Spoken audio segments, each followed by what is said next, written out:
তারা আপোষ কখনো করেনি। বুলডোজার দিয়ে আমার মা বোনদের, আমার ভাইদের বাড়িঘর ভেঙে দেওয়া হয়েছে। হাজার হাজার আমার ভাই বোনদেরকে আটক করা হয়েছে। আমার এখানে প্রায় 48 জন ভাই শহীদ হয়েছে, কিন্তু কখনো বাতিলের সাথে আপোষ করেনি। সে কারণে আজকে আমরা নতুন বাংলাদেশে আপনাদের সবাইকে আমরা স্যালুট জানাচ্ছি।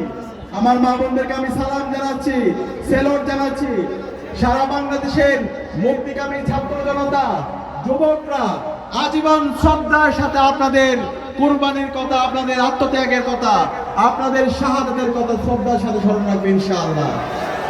আজকের যে নতুন বাংলাদেশ, আজকের যে আজাদী, সে আজাদীর পেছনে আপনাদের অনেক অবদান আছে। আপনারা যে আমাদেরকে প্রতিবাদের রাস্তা দেখিয়েছেন, আল্লামা দেলোয়ার হোসেন সাঈদীর রায় পরবর্তী সাতক্ষীরা এবং শ্যামনগরের বাসী যেভাবে প্রতিবাদ প্রতিরোধ গড়ে তুলেছিল, সেটা ছিল সারা বাংলাদেশের একটি অনুপ্রেরণার উৎস। সে কারণে আমরা সবসময় শ্রদ্ধার সাথে আপনাদের কথাগুলো স্মরণ রাখবো। গত 16 বছরে এই সাতক্ষীরার সর্বস্তরের মানুষদেরকে জুলুম করা হয়েছে। এই সাতক্ষীরাকে সবসময় পর করে দেখা হয়েছে। ইনশাআল্লাহ আমরা কথা দিচ্ছি, ইনসাফের পক্ষের প্রতিনিধি দাঁড়িপাল্লার কান্ডারি গাজী নজরুল ইসলাম ভাই আপনাদের সমর্থন পেয়ে বিজয়ী হয়ে এসে ডাক্তার শফিকুর রহমানের নেতৃত্বে আগামীর যে বাংলাদেশ হবে, সেই বাংলাদেশে সাতক্ষীরা হবে একটা রোল মডেল ইনশাআল্লাহ। আপনারা কি পারবেন আমাদের নেতা ডাক্তার শফিকুর রহমানকে এই সাতক্ষীরার 4টা আসন উপহার দিতে ইনশাআল্লাহ? সাতক্ষীরাবাসী ইতিমধ্যে সিদ্ধান্ত নিয়ে নিয়েছে, সাতক্ষীরার 4টা আসনে ইনশাআল্লাহ ইনসাফের পক্ষের প্রতিনিধিরা বিজয়ী হবে। শুধু বিজয়ী হলে হবে? আমার মা বোনদের কাছে আমি জানতে চাই, শুধু বিজয়ী হলে হবে? হবে না, ব্যাপক ব্যবধানে বিজয় করতে হবে ইনশাআল্লাহ। বাংলাদেশে যতগুলো আসন আছে, সব আসনের মধ্যে সবচেয়ে বড় ব্যবধানে এই সাতক্ষীরার শ্যামনগর এবং সাতক্ষীরার 4টা আসনকে আগামীর বাংলাদেশের প্রধানমন্ত্রী ডাক্তার শফিকুর রহমানকে আমরা উপহার দিতে পারবো ইনশাআল্লাহ। একটা আমি দুই হাত দেখতে চাই, যারা পারবেন ইনশাআল্লাহ। ইনশাআল্লাহ ইতিমধ্যে আমার মা বোনরা হাত তুলেছে, আমার চাচিরা হাত তুলেছে, চাচারা হাত তুলেছে, তরুণরা হাত তুলেছে। ইনশাআল্লাহ তারুণ্যে বিজয় হবে, দাঁড়িপাল্লায় বিজয় হবে, ইনসাফে বিজয় হবে ইনশাআল্লাহ। যে জমিনে শহীদদের রক্ত পড়েছে, সেই জমিনে ইনসাফ বিজয় হবে ইনশাআল্লাহ। আমাদের এই সমাজে আমরা এই নির্বাচনের আগে অনেক ধরনের নেতা দেখতে পাই, তারা বিভিন্ন ধরনের প্রতিশ্রুতি দেয়, কিন্তু বিগত সময়ে যদি তাদের আমলনামা দেখি, তাদের কথা এবং কাজের মধ্যে কোনো মিল পাই না। আপনারা কাকে ভোট দিবেন? আমি 3টা জিনিস বলবো, তাদেরকে আপনারা ভোট দিবেন যাদের হাতে আপনাদের জীবন নিরাপদ। যাদের হাতে আপনাদের কি নিরাপদ? জীবন নিরাপদ। আমরা দেখতে পাই গত 55 বছরে বাংলাদেশে আমরা অসংখ্য এমপি বানিয়েছি, মন্ত্রী বানিয়েছি, প্রধানমন্ত্রী বানিয়েছি, তারা সবসময় আমাদের সাথে প্রতারিত করেছে। তারা নেতা হয়ে আমাদেরকে জুলুম করেছে, আমাদের সাথে প্রতারণা করেছে, আমাদের মা বোনদেরকে হত্যা করেছে। সুতরাং এই ধরনের জুলুম যারা করেছে, তাদেরকে কি আপনারা এবার সুযোগ দিবেন? আমরা আর সুযোগ দিব না। যাদের হাতে আমাদের দেশ নিরাপদ, আমার মা বোনরা নিরাপদ, আমাদের জীবন নিরাপদ, তাদেরকে আমরা এবার বেছে নেব ইনশাআল্লাহ। আমরা একটা দলের দেখতে পাই, জুলাই বিপ্লব পরবর্তী 1.5 বছর জুড়ে নিজেদের অন্তর্কুণ্ডলে নিজেদের নেতা কর্মীদেরকে তারা 200-এর অধিক মানুষকে তারা মেরে ফেলছে। যাদের হাতে তাদের নিজেদের নেতা কর্মীরা নিরাপদ না, তাদের হাতে কিভাবে একটা দেশ নিরাপদ হতে পারে? সুতরাং আমরা ভুল করব না ইনশাআল্লাহ। আমাদের ইনসাফের প্রতিনিধি দাঁড়িপাল্লার কান্ডারি যারা সবসময় জনতার কাতারে ছিল, গাজী নজরুল ইসলাম সবসময় জনতার কাতারে ছিল, ডাক্তার শফিকুর রহমান সবসময় জনতার কাতারে ছিল, এরকম যারা জনতার কাতারে ছিল, ইনসাফের কান্ডারি, দাঁড়িপাল্লার কান্ডারি, ঐক্যবদ্ধ বাংলাদেশের প্রতিনিধিদেরকে আমরা ব্যাপক ব্যবধানে বিজয় করবো ইনশাআল্লাহ। আমরা কি পারবো ইনশাআল্লাহ? ইনশাআল্লাহ। একই সাথে আমরা তাদেরকে নেতা বানাবো যাদের হাতে আমাদের সম্পদ নিরাপদ। আমাদের কি নিরাপদ?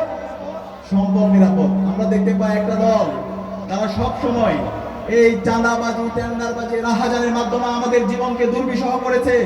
জুলাই বিপ্লব পরবর্তী নতুন বাংলাদেশে 1.5 বছর যদি তাদের অর্জন দেখি, সারা দেশে চাঁদাবাজি, সারা দেশে মানুষের উপর জুলুম করা, মানুষের জায়গা জমি দখল করা, যাদের টাকা আত্মসাৎ করা, কৃষকের উপর জুলুম করা, এই ধরনের তাদের আত্মসাৎ আমরা দেখতে পেয়েছি।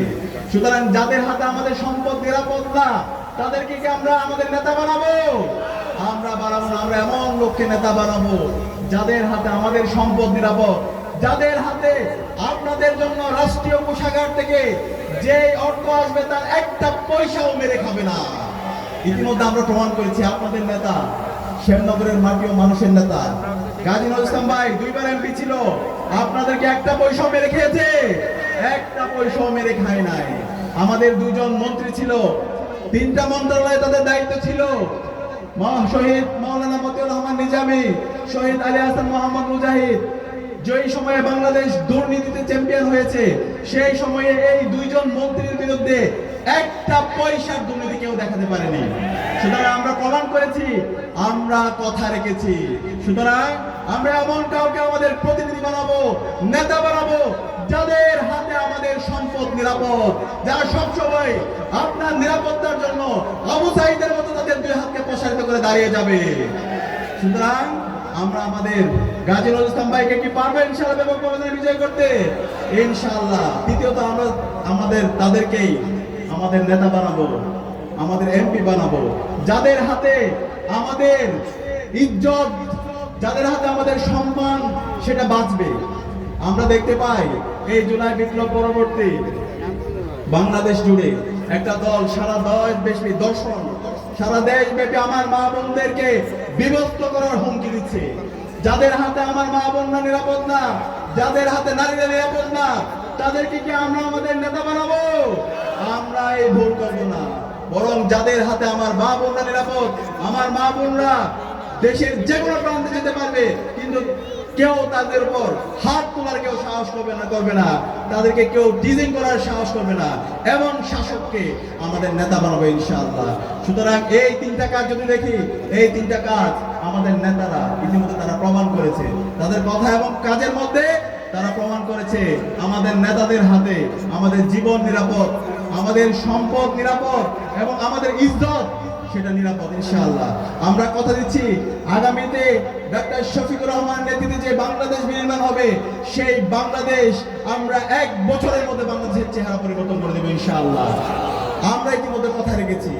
ইতিমধ্যে আপনারা দেখতে পেয়েছেন বাংলাদেশে 5টি ছাত্র সংসদ নির্বাচন হয়েছে। কয়টি ছাত্র সংসদ নির্বাচন? ডাকসু দিয়ে শুরু হয়েছে, সর্বশেষ যোগসু দিয়ে শেষ হয়েছে। আরেকটি নির্বাচন হওয়ার কথা ছিল, কিন্তু তারা খেলার বয়ে তারা খেলে না, সেই কথাটা বলে না। এই 5টা ছাত্র সংসদ নির্বাচনে বাংলাদেশের তরুণরা ইনসাফের পক্ষে তারা অবস্থান নিয়েছে। বাংলাদেশের তরুণরা যে পক্ষে অবস্থান নেয়, বাংলাদেশ সেদিকেই যায়। এই জুলাই বিপ্লব তরুণদের হাত ধরে শুরু হয়েছে এবং সফলতার সাথে শেষ হয়েছে। আজকে আমাদেরকে আজাদি এনে দিয়েছে। সুতরাং তরুণরা যেহেতু ইনসাফের পক্ষে বাংলাদেশের ক্যাম্পাসগুলোতে অবস্থান নিয়েছে, সুতরাং আগামী 12 ফেব্রুয়ারি ব্যালট বিপ্লবের মাধ্যমে ইনসাফের পক্ষের প্রতিনিধিরা বিজয়ী হয়ে এসে আগামীর বৈষম্যহীন ইনসাফ ভিত্তিক বাংলাদেশ নির্মাণ করবে ইনশাআল্লাহ। আমরা যে কথা বলতে চাই, আমরা যখন নির্বাচন করছিলাম, আমরা শিক্ষার্থীদেরকে বলেছিলাম আমরা বিশ্ববিদ্যালয়ের যতগুলো সংকট আছে সকল সংকটগুলো আমরা দূর করব। ঢাকা বিশ্ববিদ্যালয়ে 105 বছরে যতগুলো সমস্যা তৈরি হয়েছে প্রত্যেকটা সমস্যা আমরা অ্যাড্রেস করব। আমরা ইশতেহার দিয়েছিলাম। এখন যেমন আপনাদের প্রার্থীরা আপনাদেরকে বিভিন্ন ধরনের ইশতেহার দেয়, আমরাও ইশতেহার দিয়েছিলাম। ইশতেহার দেওয়ার পরে আমরা কি শিক্ষার্থীদেরকে রেখে ভুলে গেছি? আমরা ভুলে যাইনি। আমরা যে ইশতেহার দিয়েছিলাম প্রত্যেকটা ইশতেহার, প্রত্যেকটা কথা আমরা রেখেছি আলহামদুলিল্লাহ। আপনারা দেখতে পেয়েছেন আমরা 4 মাসের একটা স্মারক বের করেছি, সেটাকে আপনারা দেখেছেন। ঢাকা বিশ্ববিদ্যালয়ের গত 105 বছরে যতগুলো সংকট তৈরি হয়েছে প্রত্যেকটা সংকট আমরা অ্যাড্রেস করার চেষ্টা করেছি আলহামদুলিল্লাহ। আমরা কথা দিচ্ছি ইনশাআল্লাহ ইনসাফের পক্ষের প্রতিনিধিরা বিজয় হয়ে আসার পরে এই শ্যামনগরে, এই সাতক্ষীরাতে গত 55 বছরে যে জুলুমতন্ত্র তৈরি হয়েছে, যে মাফিয়া তন্ত্র তৈরি হয়েছে, যে চাঁদাবাজি, টেন্ডারবাজি, সন্ত্রাসের রাজত্ব তৈরি হয়েছিল, ডাক্তার শফিকুর রহমানের নেতৃত্বে আগামীর যে বাংলাদেশ হবে সেই বাংলাদেশে এই